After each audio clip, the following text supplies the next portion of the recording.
Previously on the Adventure Zone. This robot, there's a window in the center of its central frame. You can see what appears to be a pretty large glass cylindrical fuse, which illuminates whenever this thing talks. My name is Noel. The shards form almost a perfect dwarf shape, as if they were all targeting Merle when they flew in your direction. Oh, that's just ridiculous. What? These gemstones, they done hate Merle. Lucas says, gang, listen, we don't have time for this. These purple volts of electricity surround you, emanating from that panel and paralyzing you. And as the doors shut behind him, he says, I am so sorry. And those loose pieces of crystal shards start to self-form. Merle, you see your arm, your poor crystallized arm sort of float into this mass and come together to form another crystal golem. Are you ready for the greatest adventure of all? By which I mean donating to Max Fun Drive? Make it rain on the Adventure Zone!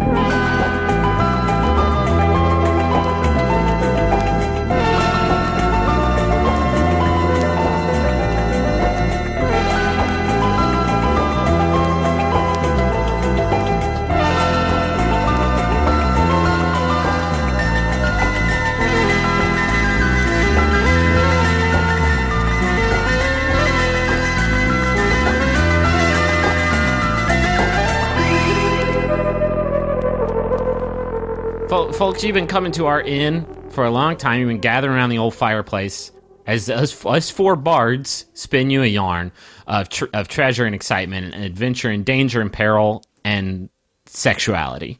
And you just left the inn without... You storied and dashed. And the buck stops here. Well, here. This is where the buck stops. It's Max Fun Drive time. The balloon stops here. Is it a buck like a deer, or is it a buck like a dollar? Dollar. Are you sure? Oh, yeah. You were there when he said it. Yeah. Because you're old, see? Justin, what is the Max Fun Drive? Tell me all about it, please. Maximum Fun is a podcast network full of great shows and great people. A lot of podcasts are utter garbage, but not ours, mostly. And you could support us making more of them and continuing to make them and making the ones we make better by donating to the network. Anything you can donate helps. We have levels from $5 a month all the way up to $200 a month, although they would probably let you donate more if you wanted to. Yeah, the top limit is infinity. If you want to dump the top limit is you buy that shit out from underneath Jesse Thorne and you rename it the Maximum Dave Network, and you just do it. You just do the damn thing. You cancel all the shows. All the Dave you can handle. We're going to be talking all about that throughout this episode.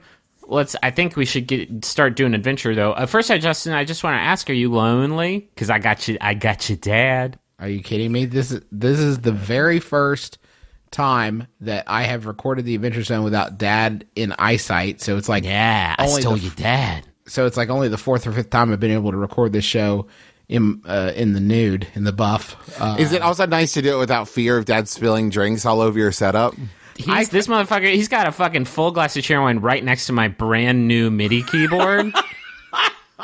That shit is precarious. He actually hired a itinerant young man, to sit in my chair across from me with a 64-ounce Coke Zero that he bought at the Speedway. That's what I like about Dad. He's a job creator. Dad's a job creator. He's being paid a very fair wage. He's just kind of a journeyman who goes from podcast to podcast. Ruining MIDI keyboards. Ruining keyboards and just dumping out shit on things. We got to be done, by the way, in the next hour and 40 minutes, because this is not a joke. Dad and I are going to get a couple's nose wax over at Finley's Barbershop at 2 p.m. local time. Ugh. Thanks for returning my dad to me in a much better state. Daddy, I've got all my notes on my computer, so don't look over here and cheat. Oh, I won't. So when last we left you guys off, you had been paralyzed by Lucas's trap set in your null suits. Merle, you are just legs paralyzed. The rest of your body's good to go. Magnus, you have control of your head. You can talk and do stuff, and you have control of your hands, but you can't really move your arms or legs. You're supine. Taco, you are just totally down for the count. And it looks like Carrie and Killian are as well. And the crystal golem, seeing you in this sad state, has said, well, this is going to be a lot easier than I thought. Man, it's going to be weird doing these accents with you right in my grill. Wait a minute. Those voices have all been you? Oh, wow. I'm really looking past the kimono. That's Ew. not what we. You don't look past you appreciate the kimono. Well, you don't ignore it. It looks good. Listen, it's better than Justin sitting there in the nude. You look good in that. So yes, that was where we left you last time. You're lying naked on the floor. You're not naked. You're in null suits. And the crystal golem is he hasn't just outright attacked you since finding you in this vulnerable position. He actually walks over to Carrie and Killian and kind of eyes them over. And as he looks them over, he waves one of his long crystalline spear-like arms, and what looks like a book, a large tome made of light, appears in front of him. And you leave them alone, you big stone bully. He pays that you no mind to your shitty George McFly impression. Thank you for catching that. A lesser DM wouldn't have gotten the reference. And he's flipping through this tome. No, Biff. You leave her alone. Just keep workshopping it. We got all the time in the world. This is a safe space for you to. I mean, God knows that I've spent the past 2 years just sort of mastering my shit. I don't want to bust out my George McFly because now I just embarrass you. But You want me to bust out my Doc Brown? Yes, I would like that very much. Okay, Marty. Well, make sure. No, that's your Bernie Sanders. Do your doctor. Getting political. Can you do your Reverend Jim now, Dad? What does a yellow light mean? That would actually was a badass Bernie Sanders if you had just done him one to the left. Oh, wow. Now, can you do your Drew Blank from Toonstruck, the FMV game? Yep. Boy, I sure like being in Toonstruck. Really good. Give me the lead angel in Angels in the Outfield, please. A little bit more to the left because he pulls to right field. Is he getting younger as you go forward? He is, yeah. Everyone knows Christopher Lloyd has Benjamin Buttons, but it's real slow. Oh boy, going at a snail's pace. Just super quick aside, I was gonna Google more Christopher Walk, whoever that thug is, Lloyd. I just said his name, but when I type Chris, my Google auto completed to Chris Gaines. So that's the kind of life I'm living. That's where I'm at. All right, so this crystal golem is looking through some sort of book made out of light, and it's flipping through it and sort of looking at Carrie and Killian as it goes, and then it slams the book shut and it disappears just as quickly as it appeared. And he says, "Well, it looks like you two aren't on the naughty list, so it looks like it's just the three of you on a one-way trip back to the astral plane." What? What? And this golem actually looks at Noel, the robot, and goes, "Oh, hold on." And the book reappears, and he flips through it, and he goes, "Oh, make that the four of you." Oh, Mr. Cockney Gollum, I feel like maybe you have us mistaken for somebody else. Let me do my voice. Maybe you have us mistaken for we're from this plane. Is that right? Have I got it twisted? Yeah. This is the first time that one of my bounties has told me something like this, so I trust you. I believe you. You guys are free to go. Don't even worry about it. I feel you're being insincere. No. If you say so. There's no way you'd be fibbing about this. Wait, you said what's the bounty? Who are you looking for? In this particular laboratory, I am looking for a number of people. There's a lot of action to be had here tonight. Okay. Hey, Griffin, am I probably unable to talk? Or you can talk, but it's strained and hilarious. Okay, great. Oh, well, no pressure though. You can talk. You can talk. Just don't move your mouth or your face muscles or your tongue. Okay, sounds good. I don't have anything to say. I know. I say we let him go. He says, "All right, we don't have to drag this out. Let's not make this any worse than it needs to be. Let's roll initiative." He says. Oh. Here you go. I rolled a 10, Griffin. What's your initiative? No, I rolled an 8 with a +2 initiative. Okay. Daddy? Hold on. You have +2 and you can roll twice. 17. Okay. 14, but I can't do shit. The first in the order is actually the golem, who, thank you, who reaches over with his left arm. He's got these 2 long crystalline spear arms. He's actually going to reach over with his right arm, and he hits it against his left arm to break a little piece of it off. And then suddenly that piece is floating in the air, sort of right next to him. So he has this little shard of himself floating next to himself. He sharded. I'm going to get sharded. Gross. Sometimes I would think that Dad like fake laughed at jokes like this, but now that we're like face to face, I can really. Listen, I know my audience, Griffin. I know what I'm doing. I can't believe you record like this. This is so intimate. I can't believe you guys record like this every fortnight. With Dad sitting in your lap? 2 mics, 1 heart. All right. So he's going to, after breaking a piece of himself off, he looks down and says, "Oh, which one to use, Merle? Oh, yeah, you, short one." And he's going to attack you with his spear arm. And he rolls a 5 +7 is a 12. He misses. Oh man, that's embarrassing. You're laying perfectly still. I'm usually better than this. I apologize. I've got performance anxiety. You know how it is. Don't worry about it. I'm sure you did the best you could. It is your turn, Merle. You have control of your top half of your body. Because your hand was not paralyzed, you didn't drop any of your stuff. So you still have your access to your Warhammer, Battle Wrench, Little Choppy, and the Extreme Teen Bible. Does he, is he the one that has my arm attached to him? It's like inside of him somewhere. He's not using your arm as his arm because it would be like little and like a baby's arm. But yeah, it's definitely in there somewhere. What if there'd be any chance I could still control it from where I am? Probably not.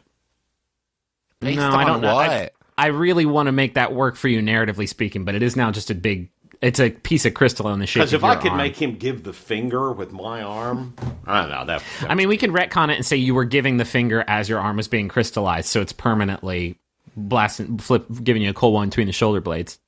Griffin, we're already halfway through the illustrations on that episode for our cartoon series. I don't know Yeah, if that's it's. a good I think point. it's too late to change it. I think I might cast Dispel Magic. Yes, please. Is that something you can cast? Yeah, I have Dispel Magic. Now, is what is holding us in place magic? Yes. Yeah, it stemmed from magic. It was a magical electrical trap set in the null suits. Well, then I might try to cast Dispel Magic Okay. on Taco. Okay, yeah. See if I can free him. Because you up can from only this- target one magical effect in range, or one magical creature or effect. Okay. Roll it, and then we'll say the DC is 13. All right. At 7. Plus your spellcasting modifier is 6. It's 13. 13, yeah. So, yeah, okay, Taco, you are... you feel this paralysis, a bolt of purple energy sort of darts away from your body and shoots off some... Shouldn't I yell something out? Well, don't yell something, because this is an audio medium, but if you want to say something neat... Shabadoo! Shabadoo. That's what I'm going to go with. Okay. Hey, can you, Kinda- Griffin? I'm not there. Can you glower at Dad? Oh, you know that's exactly he what I'm already doing. did. Oh, genetics is such an incredible Okay, thing. everybody fucking Adam Sandler High Church, everybody. But yeah, as you, Taco, you feel yourself able to move once again as a purple streak of energy shoots off your bod and hits a wall and shoots some sparks off. And it is your turn. You did drop your stuff as you fell down because you had that full paralysis. But you notice actually while you were down, your Umbra staff, your umbrella was actually like moving with a mind of its own, like opening and closing in a way to like very subtly to scoot it back towards yourself. Great. Cool. But So it I is don't your, have I'm like empty-handed right now. I mean, it's now right next to you. Like all your stuff is you can move again. So, You can sort of collect your belongings. You can't move if you decide to stand up, because standing up is a move action. But I don't need to stand. okay, I'm good. I'll just scoop my crap up. okay. You scoop your crap up. I need the material components for all my spells. You're out of time reversal cubes. See. Can you dispel my magic? Wait, hold on. Is Dad the fucking wind beneath your wings? Is he the magic that lets you know how to play D&D this whole time? Maybe we've just been using him as a point of comparison for you, and it makes you seem like you're actually way better and more confident with your D&Ds. I use Dad's long lapses to like plan my own things. So if he's here, I can't seem as quick on the draw. You know what? I'm gonna cast a spell at this guy.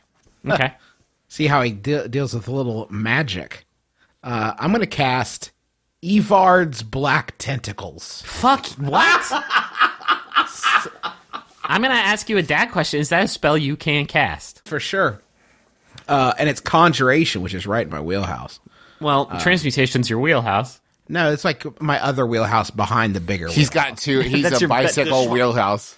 It's like the wheel shed. It's like I minored in sociology in college, and like, why the fuck did I do that? That's not Did something I you? use. Yeah. Griffin. That's what led him to be so good at DMing. Squirming. So I cast a spell, and like black tentacles emerge in a 20-foot square all around this cat. What's this fool's name? You don't know. Golem. Hey, Thug, what's your name? I'm about to tentacle your dick. Hey. I'm going to get you into some temp porn. Let me get that name real quick so I know how to credit you in my tentacle porn I'm about to make with your body. Okay, you want me to look up somebody's name on Twitter to name this person after so you can wrap them in sex tentacles? Hey, you heard me. I didn't stutter. You froze me, Bocephus. I Just hated find it. somebody who likes hentai. Oh, God, Dad just said the word hentai out loud. How about Crystal Gale? No, it's going to be Some lucky tweeter. my name's Kravitz. That's named after Mac Kravitz on Twitter. Thank you, Mac. You just got tentacled. Matt Kravitz is a great Gollum name. Is it Matt? Yeah, thank you. Matt or Max? Mac, M-A-C. Mac Kravitz. Okay. Son of Kravitz is what that means. So I'll let you know what is up when his turn begins. But for right now, Jesus. there's like black tentacles. Okay. Next in the order is Magnus. Yeah. Yeah. I'm not sure what to do here because my head Yeah. can move and my hands can move. Okay, let me ask you this, Griffin. Is it the Yo. suit is locking me in place, or is there a magic? Like, could I fight against the suit's like lockdown, or am I just frozen? Well, you did already fail sort of the contest, and that's how you ended up paralyzed. Yeah. If you wanted to spend your turn trying to like conjure up the willpower, making trying to do like a Constitution save as your turn, I would allow that. But otherwise, you're stuck as All right. hell.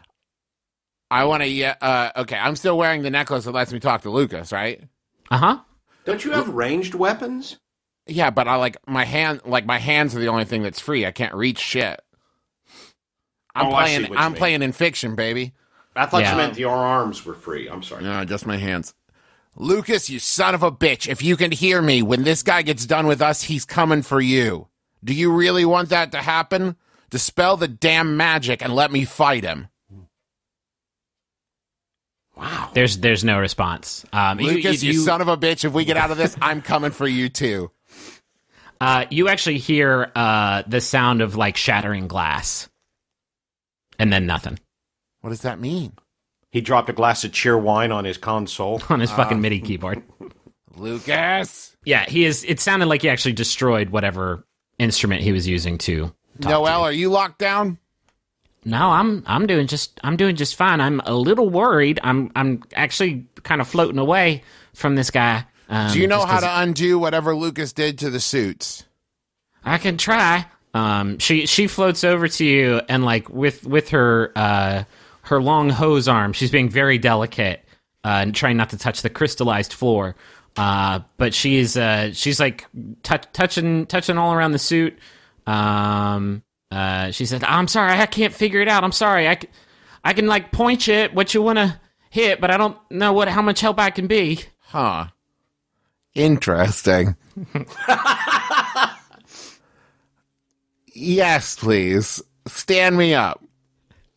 Okay, yeah, she sort of wraps herself around your arms, and then it's like you're wearing a jetpack, a Noel-shaped jetpack, and she kind of floats you and stands you up. Now swing me at him. Okay, are we going to make it? All right. We're taking a lot of liberties with what can be considered an action in Dungeons & Dragons 5th edition, but I'm very much into it. Yeah, let's say this is a melee attack. Well, here's what we'll do. I'll roll for Noel, you roll for Magnus, and we'll take the lower result. So it'll be like disadvantage, except coming from two different attackers. Does that make sense? Yeah. We'll put your same modifier on it, though. I rolled a 14 plus whatever your modifier is. Okay, I rolled a 12 plus my modifier, which is plus 7, so 19. Okay, either of those is going to be a hit. Okay. So like fucking Weekend at Bernie's, she just sort of flails your arm towards him as you hold on to Rail Splitter. Launch me. So then I do that. I can't remember what I do. It's been so long since I hit with an attack. Okay, so we're going to say that that's one-handed. Well, yeah. Yeah. And one tube arm. So we're not going to call that two-handed, but... Maybe she put a little spin on you when she let you go. I would not let her do that. That's a 6 plus 6, so 12. Okay, next in the order is the Golem. Hold on. Is he about to get... Hold on. And I'm going to use goading attack. When attack lands, superiority dice plus damage equals a wisdom saving throw. On fail, target has disadvantage on attack not against you. Okay. So that's 5 plus 12, 17. Yeah, that's a hit. No, you have to do a wisdom saving throw. Oh, and I have to beat a 17? Yeah. I rolled an 18. Well, so before modifier, I beat it. Yeah. All right, it is the Golem's turn. Is he about to get... He needs to make a dexterity saving throw, and you're going to need to be 18 is the DC on this one. Okay. 17. It's not quite going to do it. So he's going to take 3d6 bludgeoning damage From these tents. from the tentacles. Do you want to roll that, or should I? That's a D4. Do you see how it has 4 numbers on it? A D6 is like a dice-ass dice. That's like some Monopoly shit. 6, Oh, God. 5. So that's going to okay. be 17. And he's also restrained. He can use his action to make a strength or dexterity check against my spell save DC. On a success, you free Jesus, yourself. that is brutal. Okay. He's restrained by beautiful ebony tentacles. And are stroking the length of his body. Oh, that's somebody's something, isn't it? That's somebody's baby. Everything is somebody's something. That is a big hit. You actually, as those tentacles just sort of like whap into him, some chunks of him kind of fall off. Yeah, please go ahead. Before he does anything, that crystal that he broke off of his body earlier starts to shimmy and shake and glow bright white, and then it explodes. And I need everybody to make a dexterity saving throw, and everybody who is still even a little bit paralyzed has disadvantage on the roll. What? He did this? The crystal that he broke off his body. in Not his first great. turn. Wait. Oh, okay. 10. 8. Daddy, did you roll? Yeah. What'd you get? Wait. Sorry. What was the? It was a dexterity, you said? Yeah. Okay. Oh, dexterity. 4. Okay. 14, actually. Literally everybody failed. Everybody is going to take a lot of damage from this crystal bomb. That's 5. That's 13. That is 18. That is 21 points of damage, everybody. I take 21 points of damage for breakfast. And you, it's like noon now, so that was a lunchtime crystal Well, damage and that's taking. the problem is I missed my breakfast damage, and that's why I'm not doing so. It's an important lesson, kids. Breakfast damage is the most important damage of the day. How are you doing on damage? Because you have a screenshot of your whiteboard. I'm down to 10. Okay, so everybody's not doing great. I mean, and I'm still then- at 46. I got lots of hit points. And I'm a -8, so Whoa. Okay. we all are doing our best out here. So he has to spend his turn trying to escape from you, right? Yes. And what are his options? Strength or what? Strength or dex, I think. He's very strong. We'll do strength. Strength. Okay, yeah. That is a 21. Yep. Okay. Yeah, he breaks free from these tentacles. Are the tentacles gone now? They are, yes. He's free. Okay. They fall off of him, giving him one last final soft grace. And he blushes, and that's his turn. Big M, Yeah. your turn. I'm casting Prayer of Healing. Okay. That's a good call. Up to 6 creatures of your choice that you can see within range each regain hit points equal to 2d8 plus your spellcasting modifier. Okay. So the d8 is the one that fell on the floor. No, it's the one I have in my hand. I should mention, Griffin, just to clarify, he is Yes. no longer restrained by the tentacles, but the tentacles are still surrounding him. They're in that Okay. area for a minute. So Okay, then he moves out of the way of them. yes, okay. Okay. Yes, he floats backwards a few feet. All right, I rolled a 6 and a 7, Okay. and my spellcast modifier is 6. Yeah. Correct? So 19. We get 19 points back each. Yeah, and Killian and Carrie get that too. Yeah, I they see also them took that. too. Yeah. Okay. Taco, it is your turn. Well, Do you I have got any ne- magic dispelling stuff? I'm like blacked out, right? What? I went no, he just negative- healed you. Oh, okay. For how many points? 19? Oh, were you below 0? Yeah, Oh shit, son. yeah. Yeah, with that heal, Dad saved your goose. Have we done any death rolls before? I don't think so. We might have done. I feel like we might have done one at one point. We did one, yeah, when Black Spider magic Yeah, like a brought in. Yeah, we didn't do it right, though, probably. Yeah, probably. Okay, yeah, Taco, you're back. You it's a good thing you didn't stand up because you would have fallen right back down when your health went below 0. But yeah, you have regained consciousness. This is a very turbulent roller coaster of a fight for you. Your heals, by the way, Juice, they start from 0. So don't include the negatives in it. You should be at 19 right now. Does that make sense? I should be at what?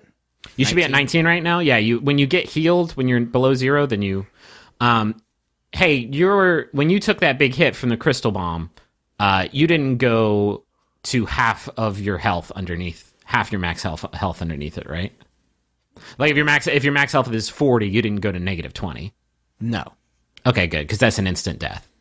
no, yeah, no. I did. That didn't happen to me. I was at negative 11, and my max is 50, so I'm good on that front. That's probably closer than you should do in the future. Yeah, I mean, ideally, I won't fall below 0. Yeah, I don't think he was planning on getting hit by 21 points of damage from a fucking crystal bomb, Griffin. Yeah, next time we go on a fucking undersea adventure, I'll be sure to bring a cleric. You're welcome. What you gonna do? Taco, do you have any dispelling magic? No, I don't actually. I don't have that in my my old repertoire. Do you have anything Just sex tentacle based, just sort of 50 Shades of Grey, like. do the thing you did with the motorcycle, but make him tiny? Hey, wait a minute. I do have a spell that could help Travis who can't move his legs. Okay. If Travis can't move his legs, then I shall create his legs. I raise my hand into the air and I summon Geralt Phantom Steed. Yes! Arising from below Travis are 4 beautiful, magical, purple legs that seem to shimmer with a rainbow, and out of nowhere, materializing in air, are 2 beautiful horns, and like the voice of God echoing through the room and sending trickles of urine down the leg of this crystal golem are the words, "Yo, what's up? Let's do it." Go, Geralt. Okay. Go, Geralt. Noelle was Noelle was starting to give up the ghost a little bit, holding up your full weight, Magnus. So this comes as a relief to her, and she sort of releases you from her grasp and floats off a little bit. And you are now mounted in combat, full-blown Bran style. This is going to make the cover of the paperback right here. Yeah. But I do have to drive this point home. You are slumped over this horse. He can move you around, but you are very much kind of dead weight on I'll it. take you it. have a little. Okay. Is that all for your turn, Taco? Yeah. Okay. Magnus, it is your turn. Okay. I see. This attack is going to be possibly the funniest melee attack ever performed in a Dungeons & Dragons game. Geralt, What's up? I want you to leap over him. Yeah, no problem, dog. Just leap over him. Yes. You know, I'm just a regular. I mean, I'm beautiful and powerful. I do have the qualities of a regular horse. How tall is the Golem Griffin? This golem is about 8 feet tall. Yeah, no. You could do that. Yeah, steeplechase that bastard. Yeah, I see where you're going with this, and I love it, but no. No, I'm good. You want me to run you past him or whatever? Yeah, do that. Try to just freak him out or something? Yeah, that's no problem. Here we go. Okay, if we're doing this, and you're going to be doing a moving attack past him, then I'm going to call that an opportunity attack that he gets on you if you're moving past him. No. Wait. Here's what I'm going to do in okay. actuality. Since I'm on Geralt now, I'm going to delay my turn till after Merle. Can I do that? I know where you're going. You're going to delay your turn after. Okay, but the horse can't move you if you're delaying your turn, because I was counting his movement as your movement. I mean, that make- cool. I'm Okay. mounted and I can move around. Okay, you're delaying your turn until after Merle. Yes. Okay, it is the golem's turn then. The golem picks up. He's sort of standing on one leg. He lifts his left leg into the air, and he brings one of his arms down on that leg, and 2 pieces of him come off this time that are now sort of flanking him left and right, and they are both glowing white. And for his attack, he is going to take another stab at Merle. Sorry about this. I know this probably seems a little bit unfair, but, work's work. That's a crit. Yeah, you can scope that out if you want. I see it. Merle, you take... Oh, my God. Wait, hold on. Can I force to re-roll with my protection shit? Maybe. Yeah, let me look. Hold on. You guys are pretty close together, and this is a melee attack. Yeah. When a creature you can see attacks a target other than you, you can use your reaction to impose disadvantage on the attack roll. Okay. You must, yeah. All right, we will say that you fucking, slump your dead left arm over and throw the Shield of Memories to, sort of block the first attack as the second one comes in and is a fucking 2, which is not going to hit with modifier. So, yes, his first attack looked incredibly powerful, but the shield, as he sort of dropped it to the floor, deflects it away, and his second one misses heartily. And he goes, I don't even know how that worked out, with physics. Me neither. I'm trying to figure out how that worked, and I can't seem to make sense of it. But that is his turn. Merle. I can do Dispel Magic again, right? Yeah, sure. I'm dispelling that magic on Magnus. Okay, you still got to roll to contest it to beat a 13. Oh, I got it in my hands. Oh, that's not good. Jeez. It's a 2, Trav. Okay. With my modifier, though. With your modifier of It's 11. an 8. No, it's not. It is an 8, but it's still not good enough. Magnus, you still want to take your turn now? Maybe it freed him up a little bit. Couldn't it have just, a couple of degrees? Maybe, one arm. One arm. Maybe he had one arm free. No. You have wrist control now. Wrist control. Cool. It's all in the wrist, Travis. I can be smarter about it. I have a skill called Commanding Strike. Oh, okay. Use one attack to command an ally to make a weapon attack. add superiority die to damage. So, which one of you? It's probably Merle, right? Yeah, Merle's got the battle wrench. Yeah. Yeah, Merle, attack. Can we? This is just a request to people who are Merle. Can we just fuck? Maybe we should attack that crystal. That's what I was going to say. Should we? Well, there are two of them now. Yeah, it seems like those. Could I take one big swing at both crystals? Wait, holy shit! no, hold they're on. flanking him. How big are the crystals? They're not that big actually. They're about the size of like your fist, kind of jagged. Cool. Merle. Yes. Wait, who's next? Taco's next? Yeah. Yeah. Taco, in my pouch, get the glutton's fork. Okay. When I get a chance to, for sure. Okay, that's my turn. Okay. You're just sitting on this horse. Who's like, I imagine at this point, Garrett will be like, "Did you need me for something?" Okay, well, hold on. And then also, Merle attack one of the crystals. I was halfway through season 2 of Daredevil, guys. Come on. All right. Just picking up. So, 17. Yeah, that's going to be a hit on the left one or the right one. Could I knock one into the other? No, because he's standing in between them. Shit. Okay. I'll use my plant side. So that will be the... Yes. Your dominant hand. Your right I hit the hand. one on the right Okay. with the battle wrench. Okay. Go ahead and roll damage. Plus your strength modifier. That's, it's not very much damage, but it's enough to shatter this thing, and it falls harmlessly to the floor. Next in the order is Taco.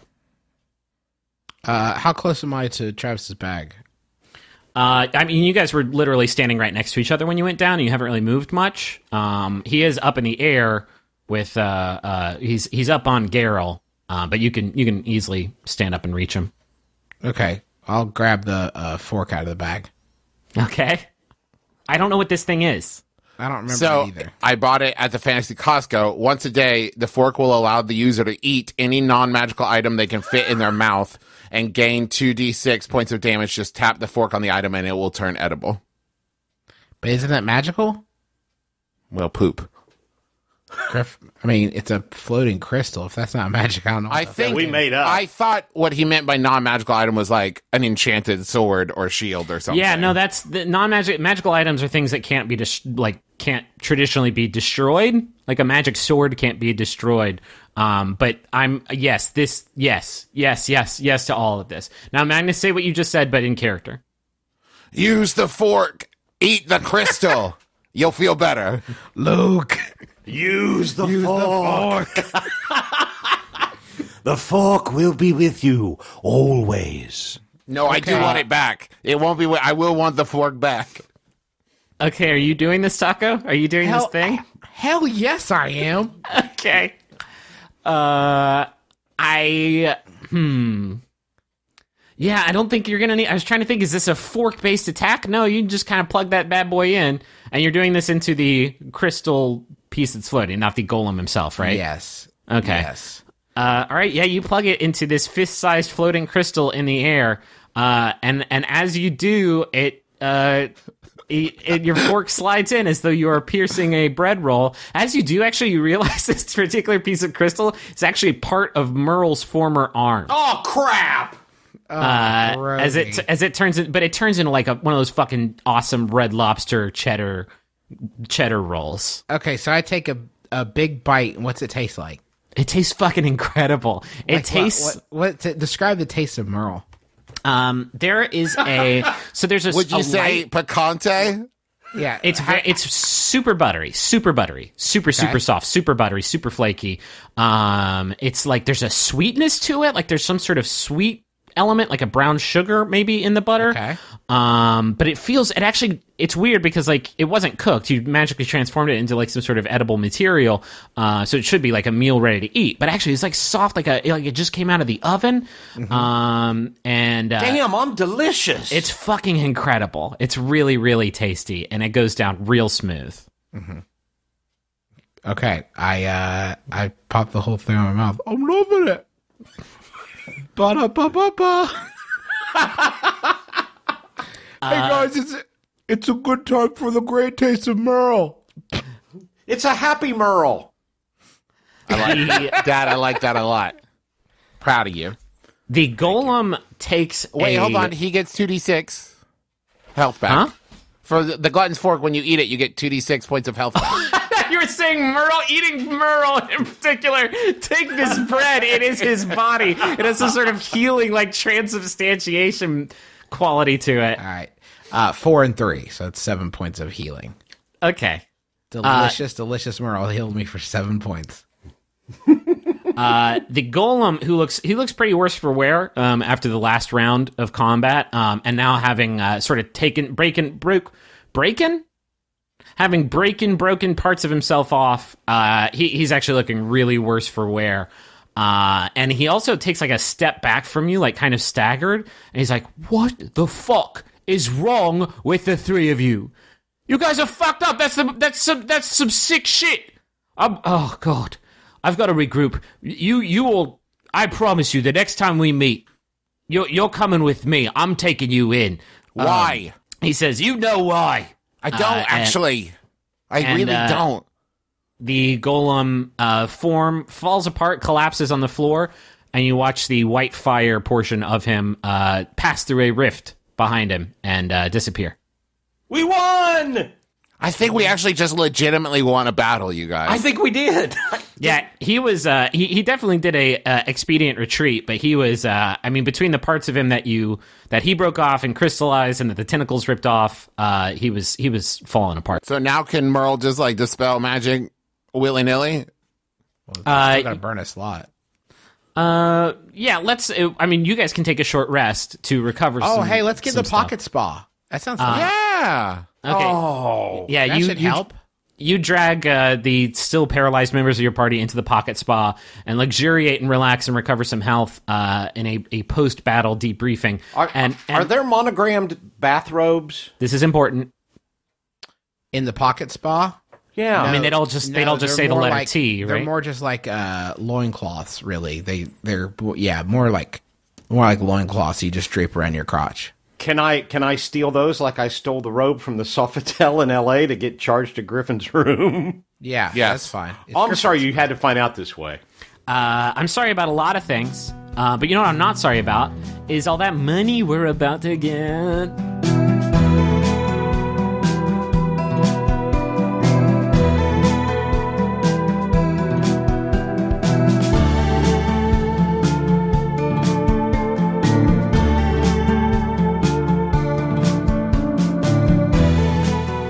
All right, while we're in the pocket spa and just kind of sitting and relaxing for a bit, Griffin appears to us, and we start talking out of character. I want to tell you all about the Max Fun Drive. We've talked about it. We talked about it last week. You talked about it on all the other shows that we do. Certainly you know about it, but if you don't, we are part of the Maximum Fun organization. We are a pledge-funded organization. I know we also do ads on the show. I've seen a lot of people be kind of curious about that. The amount of money that we get from ads and the support that we get from ads is like a quarter of like how we fund the stuff that we do. Most of the money that we get from the shows comes from donors, and that money allows us to. Yesterday, I went to a local reputable store in town and bought a whole second recording setup. So that I can... Because I'm here. Because Dad's here. And when we were preparing for the bonus episode, I bought all kinds of D&D books and like did a shit ton of research and work that was funded by donations from listeners like you. We spent tons of money. I know it doesn't seem like it sometimes on episodes where we goof them up. But we spent a bunch of money on new recording equipment. We have hosting fees. That's how we're paying to have our nose hairs removed in a few minutes. I'm so excited about that. And that's really going to improve the audio quality on future episodes. Well, yeah, everything's a write-off. Yeah, Dad's going to sound like fucking McConaughey once we get the network of... All right, and if you donate if we get 5,000 new and upgrading donors, we will send you the sticks that they use to rip out Dad's. It's going to be some fucking Lovecraftian... like nightmare stuff happening on that stick. Anyway, we do stuff like live shows. We fund those live shows with the money that we get from the podcast. We've expanded, done more podcasts. The Adventure Zone is a like experimental podcast we did that we are able to spend as much time on making it, and I'm able to spend as much time on like doing the music and all that stuff because of the financial support we get from you guys. So there's definitely like a your money goes to us, and some of it helps support the network. But whenever you donate, you get to pick your favorite shows, and by picking those shows, like you are directly sending your support to those shows. So can anybody start walking me through what these different donations levels are and what they'll get our sweet listeners. All right. So you mentioned the $5 a month, Ditto. If you do $5 a month, you will get access to bonus content that will blow your mind out of your face. You will be sitting there and you'll think, oh, a couple episodes to listen to, and then you'll click on the link you get sent and you'll be like, oh goodness, what am I going to do with all this bonus content? You'll feel like a bonus content hoarder. You'll worry about stacks of bonus content falling over and crushing your cats. That's how much bonus content will become available to you for $5 a month. You get bonus content for every episode on every podcast on the network in perpetuity. So all the bonus episodes we've ever done across all the different podcasts. We got 3 bonus episodes for the Adventure Zone. We have 1 prequel episode where our heroes meet and square off against a team of heroes. A lot of people are like new donors this year, and I've been tweeting about a particular character from an episode named Hambone that I forgot about that I love. I forgot about Hambone. I love Hambone so much. We also have our LA Podfest episode, which was a side story where they go on a beach vacation. And then this year we have the Adventure Zone Nights, a whole new universe, new characters, new adventure, new everything that was DM'd by Travis. So you get all that just for being a $5 a month donor. Justin, what can we get for $10 a month? Well, and not only that, as long as we're talking about the bonus content, one, the Adventure Zone Nights is NIGHTS, just in case anyone was wondering. That's important. A lot of people are asking. And 2, if we hit that 5,000 new and upgrading donors, we're going to put out more of those donors bonus content throughout the course of the year. So you'll get more episodes of the Adventure Zone Nights if we hit that 5,000 goal. Yeah. And thank you for saying bonus donor and not donus boner. That I've been saying donors bonus a lot, and now I just want to say boners. At $10 a month, you're of course going to get the bonus content for $5. That you get the $5 level, but you're also going to get a bandana featuring art from your favorite Maximum Fun show. You could get the Adventure Zone; it's really cool with lots of like in-joke references to the show. Or you could get any show you want. Our feelings won't be hurt. We're not. We're us. Come on. Yes, they will. Dad's will be hurt, but that's just him. Mine will be hurt. At $20 a month, Lynn Cott, they're by the way, they're very cool. They're sick. Designs. You can check them all out. You know what? Just go to MaximumFun.org/donate, and you'll find a link there to look at all of the bandanas. All the bananas. You got a $20 a month level. At $20 a month, you will get, of course, the bandanas, the bonus episode content. You'll also get the Max Fun Adventure Necessity Collection. This is a package of, I guess, camping gear or like wasteland survival gear. Talking about like a boring party gear too. I mean, there's some fun stuff on there for everyone. Shitty, boring party that doesn't have toilet paper. Good news. There's toilet paper, portable toilet tissue in this pack. There's a hot chocolate packet. There's a paracord bracelet that I think turns into rope. You can use that to like hog tie a cattle or something.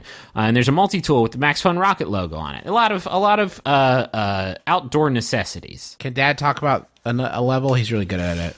Yeah, Dad, tell us what you get at $35 a month. Be careful, though. Be very careful. Well, at $35 a month, you get a vacuum thermos. Now, this is vacuum with 2 U's in it. That is how you spell vacuum. You vacuum, and that's with a travel... It would be vacum otherwise. It'd be with a travel tumbler or a travel trumbler, since we're really going all Norm Crosby on this stuff. Also... When did this turn into the fucking Flophouse? And all the stuff... Words that sound like other words. Hey, I like those guys. I didn't used to. $5, and you still get the stuff from $5. You still get the stuff from $10. You still get the stuff from $20. But with $35, you get the vacuum thermos with the travel tumbler. So if you're traveling somewhere, you want to take a tumble, boom, there it is. You get up to $100 a month. Get this now. Well, hold on. Yelling, so I want to tell you a a secret. Oh, please do. There's a secret $50 a month level for upgrading donors. So if you're not ready to make that jump from 35 to 100, I get it. That's a pretty big jump. You can go from 35 to 50. Oh, Yeah, and you what get all do they that get stuff for that? Jesse Thorne will make you blondies and send them to your house. That's something to think I about. upgraded to that level just so my pod boss would have to make me a dessert. I did that too. Take that, Jesse. Feed me blondies. Dance for me. Very- Patisserie Dance, me, Tin Horn. chief. It's a good for bake. me.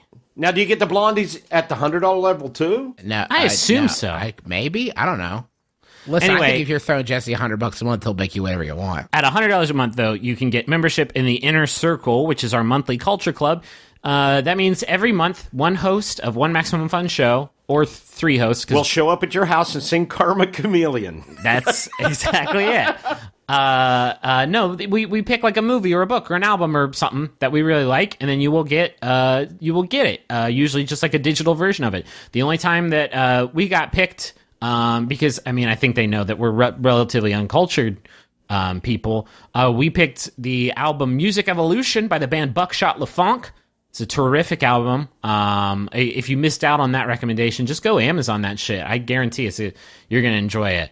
That's at $100 a month. If you want to go, if you really want to support us, and you have a lot of money to throw around, how about $200 a month? That gets you a free registration for Max FunCon 2017, which is the annual sort of convention that the Max Fun community does, where we do a bunch of fun podcasts up in the mountains somewhere. Have you it's a real have you hoot. guys ever put together that brownies are brown and blondies are blonde? Yeah, homie. Yeah, think about it, right? And that kind of insight you can only get at Maximum Fun. Holy shit. We know that a lot of people aren't, most folks aren't going to be able to do $100, $200 a month. We get that. Definitely we get that. Any amount of money that you can chip into us helps. It really, really does. And Anything if you you're can unable kick to in. do any amount, I get that too. We've all been in a place where money was tight and, we just weren't able to make a donation. If that's the case, go on Twitter, tweet out the link, MaximumFun.org/donate, use the hashtag MaxFunDrive, and tell your friends, hey, do you like these shows? Go support them. We appreciate that. That means a lot to us. So help spread the word. Help donate if you can. If you like our shows and you can kick in a few bucks a month, we really appreciate it. It's at MaximumFun.org/donate. Let's get back to the show.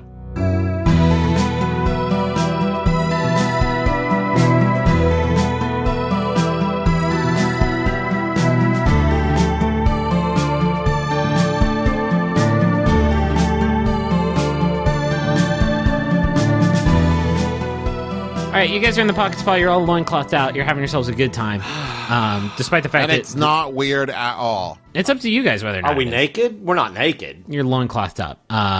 Okay. But yeah, you have recovered from the paralysis, and you can take a short rest. By the way, if you want to recover some hit points.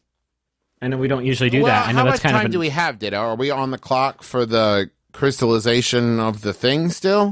You've got about 30 minutes left, so you do have some time still. I believe that the pocket spa is outside of the normal time-space continuum. Yeah, no, you had 40 minutes. And then when you pocket spawed, I don't actually remember how much time I said you had, but why don't you take a short rest because you guys need some health. Okay. So you roll your hit dice. Oh. Are you looking at your phone while we're recording? What are you doing? Yeah, this is what I've got my whiteboard on. Okay. Mr. Fancy That's horse. Pants. That's horse apples. He does it to me all the time. He's checking sports scores. I'm back up to full, baby. All right, so which one is the D10? You roll d8s. Oh. You roll as many as you want as long as you have hit dice. All right, a 6 and a 5. Keep going. Yeah. Yeah, I roll D6. So a lot of people are wondering how many times. I know you at home are wondering how many times. Well, here's Griffin to explain it for you. I got 12. That sounds good, doesn't it? 12's About good. 12. 12 feels about right, doesn't it? All right, you have per your level, you can roll that many times. 8? Yes. Oh, wow, okay. You can roll one of those per wizard per level. Per wizard level. So you can keep rolling too, Dad. Oh.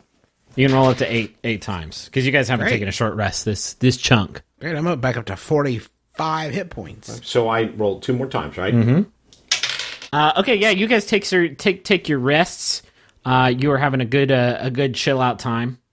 And I assume Carrie and Killian are also recovered from the paralysis. That's what I'm trying to establish. everybody's good to go. Everybody's rocking in the free world.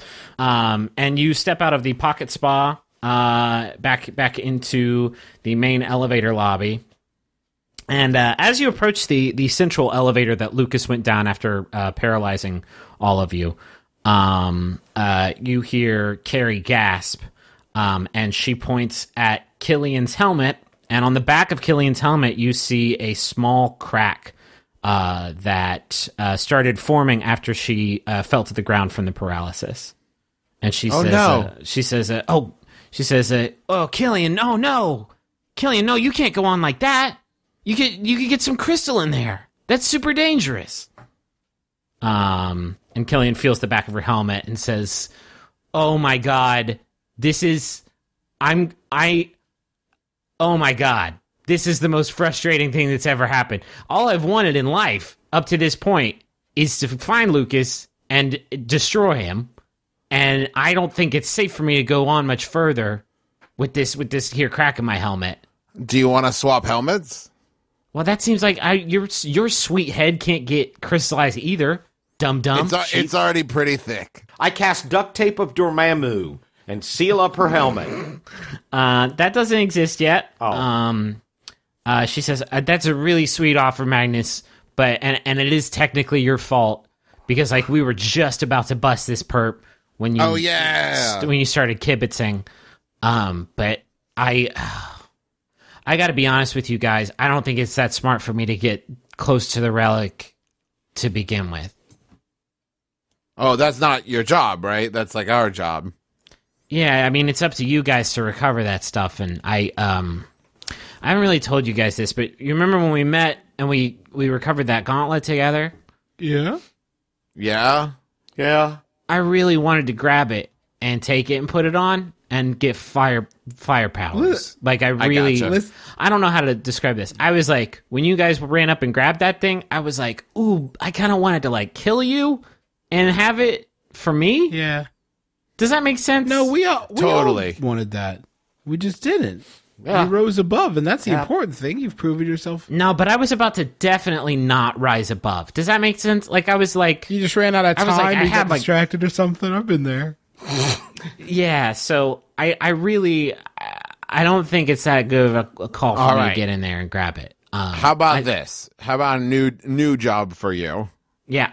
You and Noel get the bugbears out of here to safety. Jeez. Okay, Noel, if it's okay, I'd kind of like to... I kind of like to see this through. I can tell you how to get him out, though. We should be able to figure out a path through the lab to extract you that's not crystallized. But I need to... There's something I need to figure out. Is it math? No, I know all math. I'm a robot, so I can just like punch that into my Windows, sort of my MS-DOS calculator brain. But yeah, I'd like to stick with you guys if that's all right. Okay. Okay, Noel floats over to Killian and prints out like Conky's secret word of the day, a little map of the lab, and then she pops out a little highlighter attachment from her frame and doodles on it for a bit. And Killian takes it and says, "Okay, I guess I'm gonna head out. Carrie, be careful. Just get these guys to the finish line. Don't be a hero. And I'll see you guys back." Hey, Carrie, if you want to be a hero, I mean that we could use at least one, right? Wouldn't say no. Carrie, don't be a hero. Killian walks back out through the door, back towards the bugbear encampment, and is gone. And Carrie walks over and presses the button to summon the elevator back in the middle of the room. And she says, I feel considerably less good about our chances now, if I'm being completely honest. But let's do our best out there, guys, huh? I mean, we didn't ask, but thanks, Debbie Downer. When the elevator that Lucas went down shows up and the doors part, there is a metal grate, a heavy metal grate now covering the door as it opens. And there doesn't seem to be any sort of discernible clasp on it. There doesn't seem to be any discernible handle to open it up. There's just this heavy metal grate now covering the elevator down I to open the lower it. levels. Oh, and you do. And wow, shit. Damn, I should have thought of that.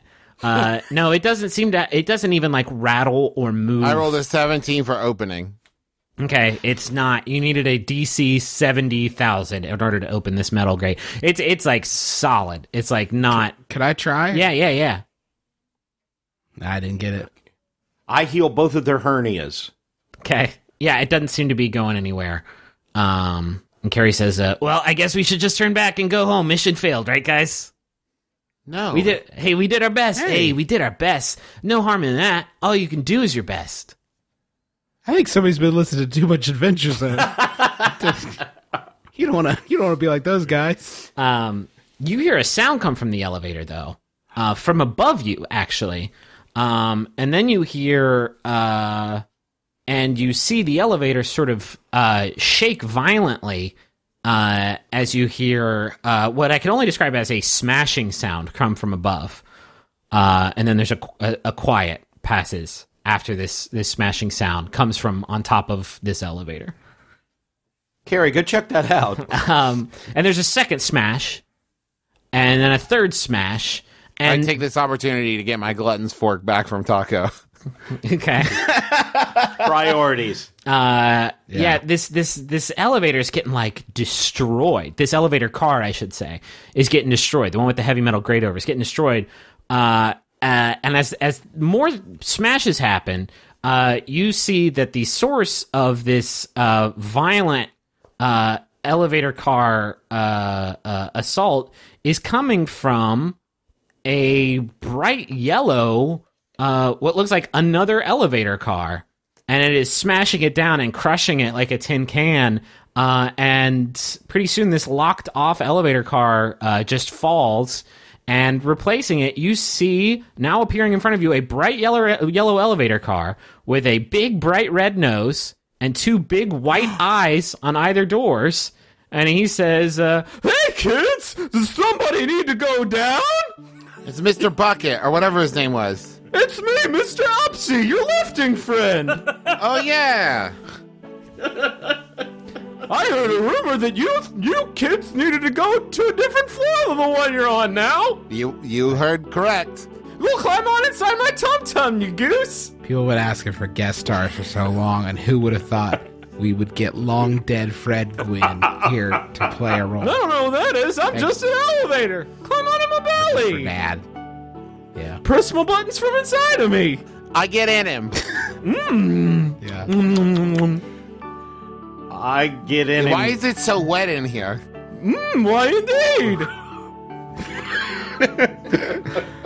I might be metal on the outside, but inside I'm a real living boy. I'm Upsy, your lifting friend. Upsetting my lifting friend. That's a good joke. Which way are we going, kids? Down. Let's go down. Oh, down's my least favorite. You find in lieu of a proper elevator panel, there's just sort of a fleshy series of nodes next to his door. It's the worst. And you press the one underneath, and he goes, that tickles. And you begin to descend. How's your day going? He was an invention. Why would someone invent him? He's to a do genetically this? engineered elevator. And who'd have thought we'd ever miss Girl from Ipanema playing on the sound system? I can do that for you if you want it to happen. Yeah. Tall and tan and No. long and Make lovely. Griffin do it. The girl from Ipanema is coming to take your stuff inside your house. Here she comes. I haven't heard the song before. You're doing great. Magnus, are you still writing Geralt at this point? Yes. As far as anyone's concerned, I hadn't forgotten I was doing that. I've never had a horse before. You still don't, my little man. I'm just riding inside you. Possession does not figure into it. Yo, are we there? I don't know where we're going, but like, I would like to be of use at some point. You're doing great. I'm Yeah, very my proud of favorite you. part was that hour we spent in that spa. Oh, wait a minute. How long was it? An hour, did I say? No, How long was it, actually? It wasn't that long. It was not an hour. Okay. He says, So what are you going downstairs for? Just general downstairsy stuff. Yeah, just stuff not up here. It's stuff down there. Just going down there. Are you going to need a return trip anytime soon? Because I've got my soaps to catch up on. We'll call you. Okay. Not for between the hours of 4 and 5:30 though. Because of your afternoon soaps? Yeah, my elevator stories. Are they any good? Wait, are they any good? They have their ups and downs. Go on, Thank say you, it. Dad. Thank you, Dad. I don't understand. I guess what Griffin's trying to say is we killed that crystal thing a lot faster than he thought we did. His fleshy interior doors open up, and you are let out. As he makes a barfing sound as you leave his tummy, and he goes, "That's another joke I do." Anyway, bye. I love you. And the door is shut, and he disappears. You have exited out into another sort of lobby area, although this one is a lot smaller than the one that you were just in. The lab, you noticed when you were outside of it, has kind of a conical shape to it, so it's bigger on top than it is down below. Kind of a Cloud City Bespin thing going on. So there's not as much sort of area down here. But you are now in a much smaller, darker lobby. And as far as you can tell, there's only 2 doors in this lobby. This room, by the way, is not crystallized. There is a... What are you looking for, Dan? I don't know. Just looking. No, pay attention. Don't read. I'm listening. Okay. There is a very large, heavy-looking, like, vault door that is all sealed up, and it has one of those hand scanners on it that is lit up bright red. And then there is an even bigger sort of industrial door, sort of like you would find in a warehouse that trucks would drive into. And this one is actually sealed up with one of those hand scanners that is green. Okay. There doesn't seem to be any kind of labeling going on. Noel says, okay, so if Lucas is anywhere, he's going to be in the main experiment chamber. And that's through that circular vault door. If y'all want to get a move on and What's the big door? Well, that leads to the robotics manufacturing center. That one, please. All of the... Oh, are you sure? All the rooms on this floor are sort of networked by this robot delivery system. So robots, as Lucas and anybody in the lab needs them, those robots are going to be put together in the manufacturing center, and then we have like a conveyor networking system that delivers those bespoke bots to wherever you need them. That sounds like a fun room. Yeah, I mean, it's pretty cool. It's like for me, it was like my nursery, you know? What do you think, Garrel? I'll be honest. I don't know what you're trying to achieve. I mean, the robot room sounds cool to me, but the other thing, who's the Lucas? Do you hate him and want to kill him? What's the story there? I legitimately don't know what you're trying to achieve. It would take too long to explain it. Because I don't remember. About 7 episodes too long, my dude. Well, what do you think, Taco? If the conveyors connect everything, then we could go in the robot room, and it would probably take us to Lucas's room. Do you think? It's right, but it's right there. She's saying it's through the circular door, right? Mm-hmm. That's where she's saying Lucas probably is. Yes. All right, open Lucas's room. Are we trying? Can I? So we're still trying to catch Lucas, right? Yeah. Okay, so our MO. The hand scanner to Lucas's room. What color is it? It's red. And the hand scanner to the robot room is green. Is green. Seemed to me that we can't get through the one with the red handprint. We might be able to get through the one with the green handprint. Are they close enough together that I can get both hands on them at the same time? Yes. Okay, I do that. You look really cool. Like Flight of the Navigator. And then I'm like, hey guys, look. Taco stepped into the quantum leap accelerator and vanished. Remember? From the intro. Guys. I cast Gust of Wind to make my hair blow up. Does this help? Guys, remember? Oh, yeah. Yeah. Oh, boy.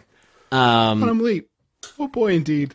Noel takes a stab at the red hand scanner, and can't seem to do anything with it. Now but- to the robot room. Okay. She puts one of her appendages on the green hand scanner and cracks it, and that large door slides open, and a gust of smoke and fog pours out of this cavernous robotics workshop. It is a humongous room with a number of really just gigantic pieces of fabrication machinery all around it, and it's all feeding onto this assembly line that connects all these different pieces of machinery onto a central conveyor belt that is running into a tunnel at the end of the room. And there are tons of these scrapped robots lying all over the place. This room is like Magnus goes crazy, just Yeah. pulling arms left and Pops right. an arm boner. Yeah, this would be a good place for you to do that, because there's hundreds and hundreds of robots, but they're just like laying all hither and yon. This place is that's as no messy. It's as messy as Lucas's private quarters. So there's a bunch of these scrapped robots all over, just all piled up. What you notice about some of the robots, some of the more sophisticated looking ones, is they have little windows in their torsos. And inside those little windows, you can see what looks like a big glass fuse, kind of similar to the one that Noelle has in the middle of her chassis behind another window. And Noelle's just kind of like looking at these robots with these fuses in their chest, and it's kind of like moving them around with her arm and just kind of looking them over. They're her brothers and sisters. Hey, Noelle, any thoughts you'd like to share with us in this moment?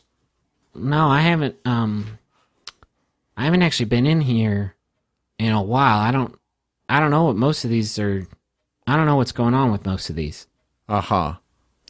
But we should let's get a move on. Let's go through that tunnel is the robot delivery system, so we can go through there, and that should be able to get us into the main experiment chamber. I'm gonna roll a perception check to see if Okay. any of these robots stick out to me in particular. And I'm going to roll an insight check on Noelle. Okay. 16 for me. Not too great. Yeah, the only thing you can kind of put together, Taco, is that not all of these robots have these little fuses built into them, and the ones that do have more sort of vaguely humanoid appearances. To sort of compare them, the ones that you see all laying around with the fuses, as compared to Noelle. Like Noelle, like I said earlier, is kind of like roughshod. She's kind of put together of all these different constituent parts. A lot of these robots are kind of approaching sort of a human look to them. And you can kind of put together that, like, if anything, Noelle was sort of a prototype to whatever these are. I rolled a 2. Okay, Noelle is a robot. Got it. Can we maybe take some of those fuses?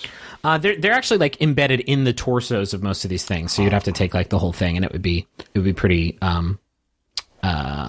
cumbersome. Hey, Noelle, I noticed that you have a sort of fuse-looking thing similar to some of these other robots. Yeah. What's that all about? I mean, it's just one of my power units. I don't know. I don't actually know that much about my own sort of, machinery. But yeah, Lucas has always just told me that it's just another power source inside of me. So, we should really get a move on. No, we wait. don't have that long. Noelle, look at me. Look at me, Noelle. Yeah, I'm looking. You're better than any of these damn junky robots. Well, I'm the only one floating, I guess. That's So- right. Yeah, so all don't be right. looking at them and getting sad. Okay, well, You are my special angel. well, Magnus goes through the door on Garrel. Garrel, onward! okay, yeah, you move into the tunnel. It's actually dark as fuck in here. There's like no lighting whatsoever, and this conveyor belt is not running. There's like nothing running in this room. It's quiet. As you go through, Noelle actually powers on a little flashlight in her body, and is helping you all look around. What color is it? Lavender. You really caught me off guard with that. I know. But you recovered nicely. And yeah, she's walking you through this tunnel. And it's still quiet, although you hear what sounds like sort of a low-pitched wind coming from in front of you as you move down this tunnel. She says, all right, I should be able to get us. There's a few twists and turns we need to make, but shouldn't be too complicated. Almost as soon as she says that, you see a light in front of you, what looks like a floating ball of light in front of you that appears from around a corner. And then you see a second and then a third ball of light. You see 3 floating balls of light, and they fly at you fast. But they don't collide with you. They just kind of pass over and around you. And as they do, you hear what sounds like this sound of like men like moaning sadly as they fly by you and move through the tunnel back into the robot factory. Oh, snap. I might have just figured out what those fuses are for. From behind you, where the lights went, you see 3 shapes appear in the tunnel behind you, and they are 3 humanoid robots. One is sort of massively built, kind of gorilla-like. Another is much more slender, with what looks like a cannon for an arm. And another one is very short and has what appears to be like a bunch of wires sticking out of it. And they all run at you, and once they get within sort of spitting distance, they stop, and you hear all 3 kind of laugh. And one of them goes, "Oh my god, I can't believe it's you guys. Oh my god, I can't believe I get a second stab at this." That's the one, the big gorilla-looking one says that. And the one with the cannon for an arm goes, "Oh yes, this is going to be a lovely little rematch, isn't it?" Oh, snap. And the short one with the wires sticking out of it says, "That's right, motherfuckers. It's time for round 2. I said I'd smell you later. The time Consider yourself smelled.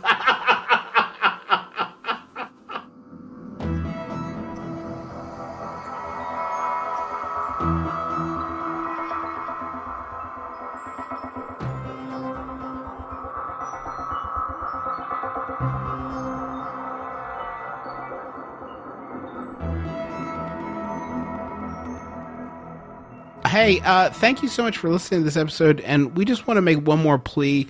There's only a couple more days left in the Max Fun Drive as you're listening to this, and it would really, really help us out.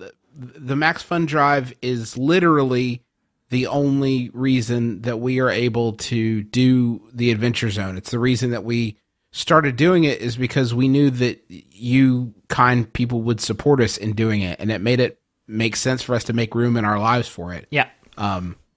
It is a huge undertaking, specifically by Griffin, but also to a lesser extent us. But we're able to do it because you all have our backs every time. And thank you for that, first off, because it's a lot of fun to make, and a lot of people seem to enjoy it.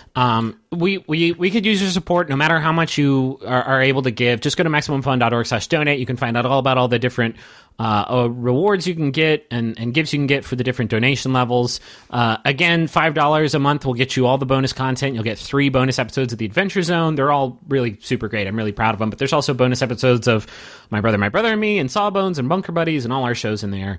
$10 you get the bandana, $20 you get the survival kit, $35 you get the vacuum thermos. Vacuum. The vacuum thermos. Thank you, Daddy.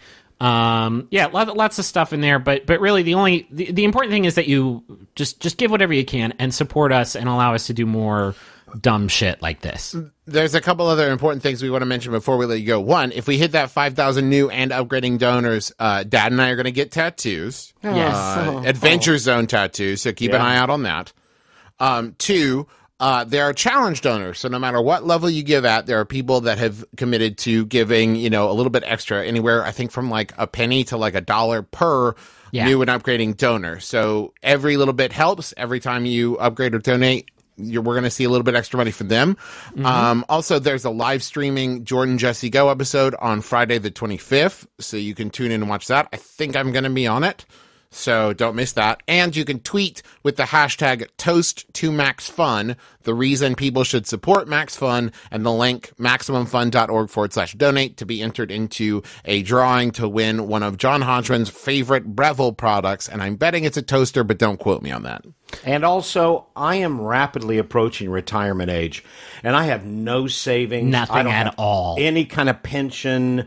I mean, I'm going to be living on the street eating cat food. So please, please. Make it good cat food. Make it good cat food. I like the chunky. I like the salmon based.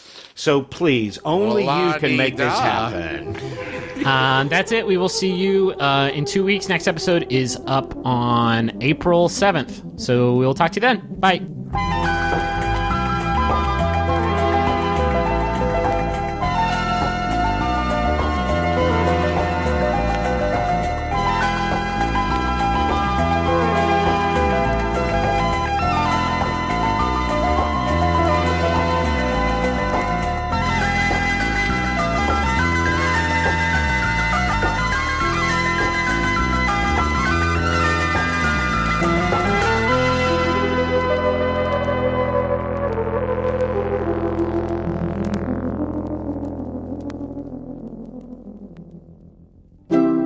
MaximumFun.org.